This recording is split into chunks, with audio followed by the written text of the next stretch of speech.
Hello, ഇന്നുണ്ടല്ലോ മീഷോയിൽ നിന്ന് 276 രൂപയ്ക്ക് വാങ്ങിയ ഒരു ബാക്ക് പാക്ക് കണ്ടാലോ. ഇപ്പം ഇതിന് 265 രൂപയാട്ടോ കാണിക്കുന്നത്. ഒന്ന് ചെക്ക് ചെയ്ത് നോക്കണേ, ചേഞ്ച് ആയിക്കൊണ്ടിരിക്കും. നല്ല ബാക്ക് പാക്കാണ്, നല്ല ക്വാളിറ്റി. ലെതർ ഒന്നും അല്ല വരുന്നത്, പക്ഷെ പിടിക്കുമ്പോൾ തന്നെ നല്ല സോഫ്റ്റ് മെറ്റീരിയൽ. ഇതിനകത്തൊക്കെ സോഫ്റ്റ് മെറ്റീരിയൽ വരുന്നുണ്ട്. പുറത്തൊരു നല്ല കോട്ടിംഗ് ആണ്, നല്ല ഭംഗിയുണ്ട്. അത്യാവശ്യം ക്വാളിറ്റി, ഒരു റിച്ച്നെസ് തോന്നിക്കുന്നുണ്ട്. പിള്ളേർക്കാണെങ്കിലും ബാക്ക് പാക്ക് ഇഷ്ടമുള്ളവർക്കൊന്ന് ട്രൈ ചെയ്യാവുന്ന അഫോർഡബിൾ ആയിട്ടുള്ള ബാഗാണ്. ഫ്രണ്ടിൽ ഒരു ചെറിയ കമ്പാർട്ട്മെന്റ് ഉണ്ട്. പിന്നെ അടുത്തൊരു കമ്പാർട്ട്മെന്റ്, ഇവിടെ നല്ല സ്പേസ് ഉണ്ട്.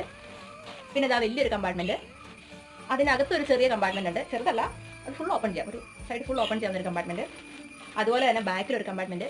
അപ്പം കുറേ കമ്പാർട്ട്മെന്റ് വേണമെന്ന് നിർബന്ധമുള്ളവർക്ക് എന്തായാലും ട്രൈ ചെയ്യാൻ ഒരു ബാക്ക് പാക്ക്. അല്ലാതെ നമ്മൾ ബാക്ക് പാക്ക് മേടിക്കുമ്പോൾ ഇത്രയും കമ്പാർട്ട്മെന്റ് ഒക്കെ കിട്ടാൻ ഭയങ്കര പാടാണ്. ഞാൻ ഒത്തിരി തപ്പി നടക്കാറുണ്ട്. എനിക്കൊരു കുട്ടിയുള്ളതുകൊണ്ട് എനിക്കിങ്ങനെ കുട്ടിയുടെ ഓരോ സാധനം ഇങ്ങനെ, പിന്നെ ഒത്തിരി വെയിറ്റ് ഉള്ളത് ഇടാൻ പറ്റില്ല. അത്രയൊന്നും ബാഗിന് ഹോൾഡ് ചെയ്യാൻ പറ്റുമെന്ന് എനിക്ക് തോന്നുന്നില്ല. ഒരു കമ്പാർട്ട്മെന്റിലായിട്ട് ഇങ്ങനെ വെക്കണം എന്ന് എനിക്ക് ഭയങ്കര ആഗ്രഹം. പെട്ടെന്ന് കൈ ഇടുമ്പോൾ തന്നെ എവിടെയാണ് ഓർത്തത് കിട്ടാൻ വേണ്ടിയിട്ട്. അങ്ങനെയുള്ളവർക്ക് ഇത് ഭയങ്കര ഇഷ്ടപ്പെടും. എനിക്ക് ഭയങ്കര ഇഷ്ടപ്പെടും.